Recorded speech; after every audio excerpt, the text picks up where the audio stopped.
ನಮಸ್ಕಾರ ದೇವರು. ಇವತ್ತಿನ ವಿಷಯ ಬಂದು ಸಸಿ ಆಗಬೇಕಾಗಿತ್ತು. ಇದು ಯಾವ ಸಸಿ ಅಂತ ನೀವು ಕಮೆಂಟ್ ಬಾಕ್ಸಲ್ಲಿ ಕಮೆಂಟ್ ಮಾಡಿ. ಇದು ಯಾವ ಸಸಿ ಅಂತ ಬೆಳೆ ಬಂದಾದ್ಮೇಲೆ ನಿಮಗೆ ತಿಳಿಸ್ತೀನಿ. ಮೊದಲಿಗೆ ನಮ್ಮ ಕಾಂತಣ್ಣ ಸಸಿ ಆಗ್ತು. ಮನೆ ದೇವ್ರನ್ನೆಲ್ಲ ನೆನೆಸ್ಕೊಂಡು ಅಣ್ಣ ಹಾಕಾದ್ಮೇಲೆ ನಾವೆಲ್ಲ ಸಸಿ ಹಾಕೋಕೆ ಸ್ಟಾರ್ಟ್ ಮಾಡ್ದೋ.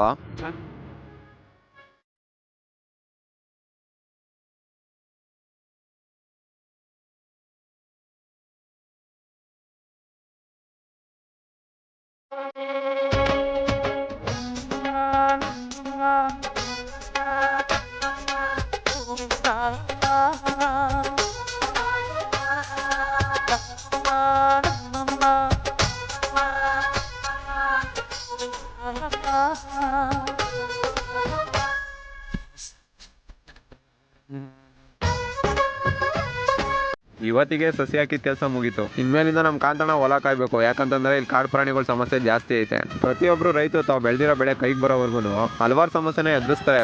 ಅದರಲ್ಲಿ ಮುಖ್ಯವಾದದ್ದು ಈ ಕಾಡು ಪ್ರಾಣಿ ಸಮಸ್ಯೆ. ಎಷ್ಟೋ ಜನ ತಾವು ಬೆಳೆದಿರೋ ಬೆಳೆನ ಉಳಿಸ್ಕೊಳಕ್ಕೋಸ್ಕರ ಕಾಡು ಪ್ರಾಣಿಗಳಿಗೆ ಬಲಿಯಾಗಿರ್ತಾರೆ. ಇಷ್ಟೆಲ್ಲ ಕಷ್ಟಪಡೋ ನಮ್ಮ ರೈತರಿಗೆ ಬೆಂಗಳೂರು ಮೆಟ್ರೋದಲ್ಲಿರ್ಬೋದು ಮತ್ತೆ ಮಾಲಲ್ಲಿರ್ಬೋದು ಪಂಚ ಊಟರೆ ಅಂತ ಅಂದ್ಬಿಟ್ಟು ರೈತರನ್ನ ಒಳಗಡೆ ಬಿಡೋದಕ್ಕೆ ಹಿಂದೆ ಮುಂದೆ ನೋಡಿದ್ರಿ. ಇದು ನಮ್ಮ ರೈತರಿಗೆ ಸಿಗ್ತಿರೋ ಬೆಲೆ. ಅನ್ನ ತಿನ್ನೋನಿಗಿರೋ ಬೆಲೆ ಅನ್ನ ಕೊಡೋನಿಗಿಲ್ಲ. ಆದಷ್ಟು ನಮ್ಮ ರೈತರಿಗೆ ಬೆಲೆ ಕೊಡೋದು ಕಲೀರಿ. ಇವತ್ತಿನ ವಿಷಯ ಇಷ್ಟ ಆದರೆ ಲೈಕ್ ಮಾಡಿ, ಶೇರ್ ಮಾಡಿ, ಸಪೋರ್ಟ್ ಮಾಡಿ. ನಾನೆಲ್ಲ ಇಷ್ಟ ದೇವ್ರಿಗೂ ಬಾಯ್.